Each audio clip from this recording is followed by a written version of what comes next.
好，嚟緊咧，我哋就會學點樣 name alkane 啦。咁 alkane 我哋有唔同嘅 carbon size 啦，譬如第一個 carbon 咧，我哋就叫做 methane 啦。如果記得嘅話，咁啊個molecule formula 咧就係 CH4 啦。咁另外一隻咧就係即係第二個 member 就係 C2H6 啦、C3H8 啦、C4H10 啦。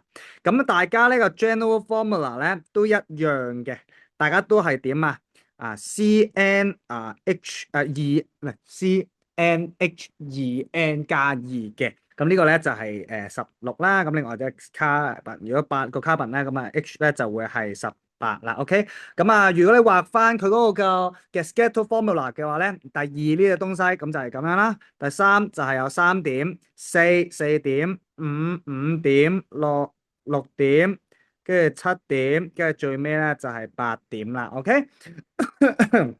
係我多一點cut 添。好啦，咁跟住咧，我哋就搞唔掂。好啦，IUPAC name 啦，IUPAC name 咧就係佢哋個名啦，分別有一 carbon 咧就係 methane 啦，跟住 ethane 啦，咁propane 啦，咁呢個咧其實就係講緊咧唔同嘅 alkane 佢哋個名係乜嘢啦。咁呢頭8隻咧，你係要記咗佢噶。咁你默多幾次咧，你就識噶啦。咁hexane啦，heptane啦，跟住然後咧就 octane 啦。OK，好啦，如果一嘅話，一個 carbon 就係 meth 啦，meth。兩個 carbon 就係 eth，三就係 pro，四就係 bil。其實得呢頭四隻咧係要記嘅啫，而你以前都學咗 methane 噶啦，咁所以咧就要學3隻嘅啫。其餘呢4隻咧，佢哋都係跟你數學書嗰啲咩 heptagon 啊、octagon 嘅東西啦咁樣。好，咁乜嘢叫 prefix 咧？prefix 咧就係講緊嗰啲 side change 有幾多個 carbon 啦。如果個 side change 咧淨係得即係個 branch change 咧，一個 carbon 咧就叫 methyl 或者 methyl 啦。咁而兩個 carbon 咧就係 ethyl，三個 carbon 咧就 propyl，四個 carbon 咧就 butyl。咁通常咧去到4個 carbon 咧都頂籠噶啦，後邊嗰啲咧可以唔使寫佢都 OK。OK，咁都好少出現到噶啦。OK，好啦，咁我哋講完最基本啦，呢8隻 alkane之後咧就落氣肉啦。咁當然考試就唔會咁簡單啦，係啦，考試會點樣咧？好，考試就會出現呢一抽嘢俾你玩啦。OK，就叫你揾翻呢個 molecules 嗰個名啦，點樣去即係寫啦咁樣。咁點樣 name 呢啲個 molecules 咧？第一樣嘢你見到咧有個 procedure 嘅，一開始要揾最長嘅 carbon change 即係啲 carbon 連埋一齊最長係幾多？譬如呢度最長係1、2、3、4、5，或者係1、2、3、4、5但係一樣嘅，你見到都係5個 carbon 係最長啦。第二啦。當你 indicate 完最長個 carbon change 之後，你就要睇下佢有冇嗰啲嘅 branch change。呢度位置咪有個 LQ group 咯，我哋叫做 LQ group，OK，alkane 咁，然後就有個 LQ group 喺度啦。好啦，咁然後咧呢個 LQ group 嗱，咁呢度跟住就叫你 smallest possible number， 咩意思咧？就最細嗰個 number 嘅要係。好啦，咁你可以紅色咁樣數1、2、3、4、5啦個 carbon，然後或者喺左手邊起2、3、4、5嘅。OK，咁當你揾到個最細嘅 number 嘅時候，咁你見到喺4號位或者喺2號位應該2同4比較嘅時候，2應該細啲啦。咁 that's why 就唔應該睇藍色嗰個數字啦，睇紅色嗰個數字。咁 that's why 咧，佢喺2號位有個 CH3，CH3 一個 CH3 我哋叫 methyl 或者 methyl，就第二個 position 啦，有個 methyl group。然後佢加埋咧就係一個 pentane 嚟嘅，咁佢名咧就叫做 2-methyl pentane 啦。OK，咁2號位有個 methyl group 嘅 pentane 啦。OK，咁咧就咁樣 name 嘅啫。好啦，繼續落去啦，咁睇一睇隔離呢一條啦。咁你見到咧又係啦，揾得最長 carbon chain 先嚟1、2、3、4、5、6啦，或者1、2、3、4、5、6啦。咁邊個先啱啊？應該係呢個嘅，因為咁樣畫嘅時候咧，先可以即係拎晒所有嘅一啲嘅side chain 啦、LQ change 啦。1、2、3、4、5、6咁應該咧就會係1、2、3、4、5、6啦。好啦，可以咁樣 label，亦都可以咁樣數1、2、3、4、5、6啦。咁邊個啱啊？咁就應該紅色啱啦，因為咧2同3入邊有個 CH3 同埋 CH2、CH3 啊嘛。2同3定還是4同5係細啲啊？咁就應該2同3啦。好啦，咁 that's why 咧就會係先應該紅色咁樣數啦，個 carbon change。好啦，咁然後咧喺2號位有個乜嘢啊？ 2號位有個 methyl group， 3號位有個 ethyl group。嗱，記住啦，數字同埋英文字中間咧係用 hyphen 去表示嘅。咁然後佢有6個 carbon，所以佢係一個 hexane 啦。好，咁跟住咁邊個寫先咧？如果名嘅時候，咁呢個就同你講啦。我哋會睇 alphabetic order 嘅，就係睇 M 或者睇 E 啦。咁 E 定 M 細啲啊？早啲開始出現啦。喺 A、B、C、D、E 入邊都數咗俾你聽啦。咁啊 E 先啦。咁所以係 free ethyl 啦。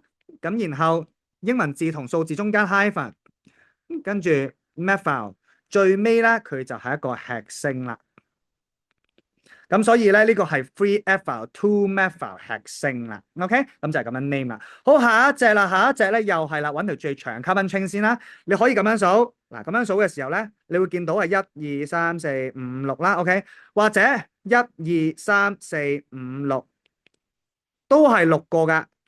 咁所以咧，你應該呢兩個數法咧應該都啱嘅。OK， 大家都一樣嘅。咁你自己，咁我用呢個中間呢一條去做啦，咁容易啲睇啦。咁究竟係紅色啊，1、2、3、4、5、6，定還是係藍色起調咧？定還是係藍色咁數咧？好啦，咁啊，如果你眼明手快嘅話，你應該一睇都知道咧，其實係應該係用紅色咁樣數嘅。點解咧？因為紅色數嘅時候咧，呢個咧就係2、3、4係細啲嘅。OK，side chain。好啦，咁然後咧，你見到2號位同3號位都有 methyl group 喎。2號位同3號位都有 methyl group，我哋會點樣寫咧？我哋就唔會寫 2 methyl、3 methyl 咁樣嘅，我哋會寫 2、3大 methyl，就代表2條 methyl。好，你寫得大 methyl 咧，就一定係會有2條嘅，有2個數字嘅，先 indicate 晒嗰2條 methyl group 喺邊個位置，然後就有個 4 ethyl 啦。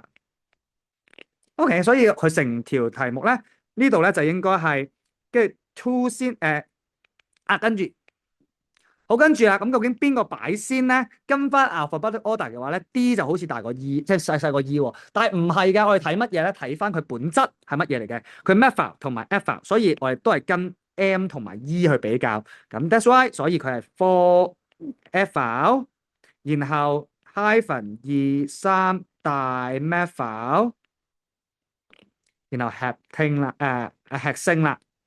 OK， 就係 4 ethyl 2、3大 methyl hexane 啦。